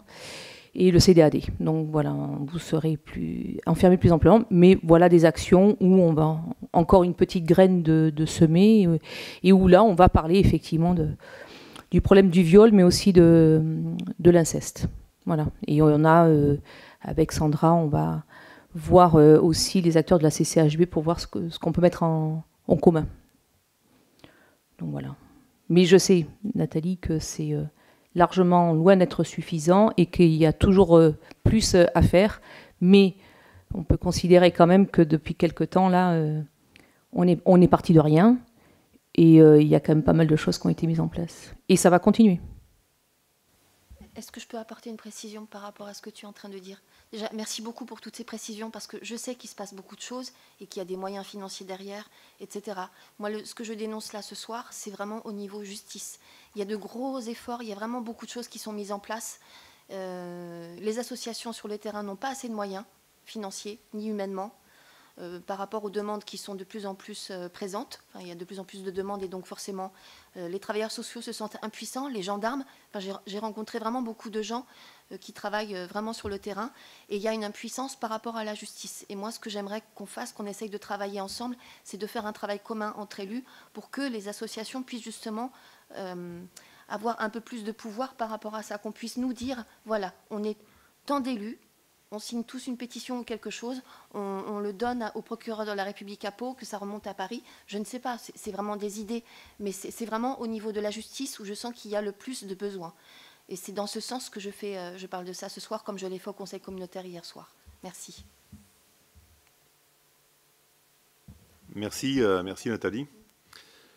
En tous les cas, le silence, comme hier soir, qui entoure cette expression, et puis l'écoute, atteste que personne n'est indifférent. Le problème, c'est que ça devient une affaire d'experts dans les mains des associations, des psychologues. Revendiquer que ça soit une affaire de justice, il ne faut pas non plus que ça soit l'impasse sur tout ce qui doit se faire en amont, et il faudrait considérer que c'est l'affaire de tous. Ce n'est pas l'affaire d'un prédateur new-yorkais, producteur de son État, rempli de suffisance, qui, à l'égard de tous les publics, ne se voit qu'en termes de mâle dominant et à soumettre les gens autour de lui. Cela se passe dans toutes les couches de la société. C'est pas typé, même si les caméras se retournent volontiers. On voit encore aujourd'hui même vers les gens qui sont un peu des people, qui sont souvent un peu remplis de suffisance. Mais c'est vraiment l'affaire de tous. Et je pense que l'éducation a un rôle à jouer là-dedans, important, et un rôle à jouer contre les réseaux sociaux, contre Internet, dans lequel les rapports hommes-femmes, qu'ils soient sexuels ou autres, se font à l'appui des films pornographiques qui couvrent, me dit-on, à peu près 70% de la sphère des films. Même, je crois que c'est plus que ça. Voilà, donc on fabrique les esprits dans un instinct de domination. C'est l'affaire de tous, et ça viendra aussi sans doute à titre préventif dans l'éducation. Personne n'est à l'abri. Et vous en êtes la preuve vivante. Personne n'est à l'abri, quelle que soit sa position. Et ça ressemble d'ailleurs assez étrangement à une autre forme de harcèlement, souvent du cyberharcèlement également, qui frappe les publics fragiles, et notamment les enfants. Pour mémoire, ce jeune qui s'est suicidé il y a quelques semaines, mais il n'y a pas que celui-là. Celui-là est allé jusqu'au bout, et ça a été pris par les médias. Il y en a tout le temps, et pas si loin que ça. Bon.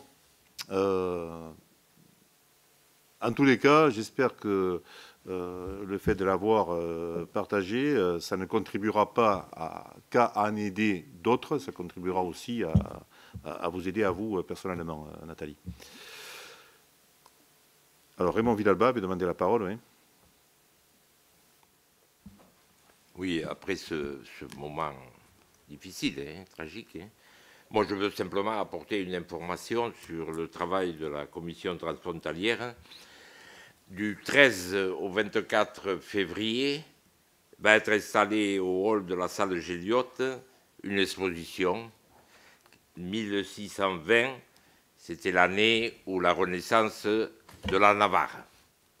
Donc en partenariat avec l'association Transmetem, la commission transfrontalière de la mairie, la communauté de communes et le gouvernement de Navarre, il va y avoir cette exposition, et surtout il va y avoir le 18 février un colloque réunissant des historiens du côté navarrais en Espagne, et du côté basque, et du côté français de l'université de Pau.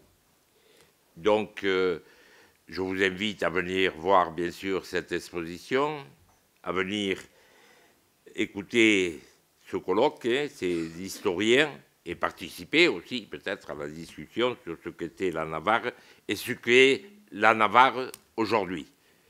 Il y aura des membres du gouvernement de Navarre qui vont expliquer ce qu'a été la Seconde République en Navarre, ce qu'a aujourd'hui, avec un gouvernement progressiste en Navarre, toutes ces avancées, et par rapport aux femmes aussi, il y a une grande avancée de la part du gouvernement navarrais. On pourra en débattre avec eux.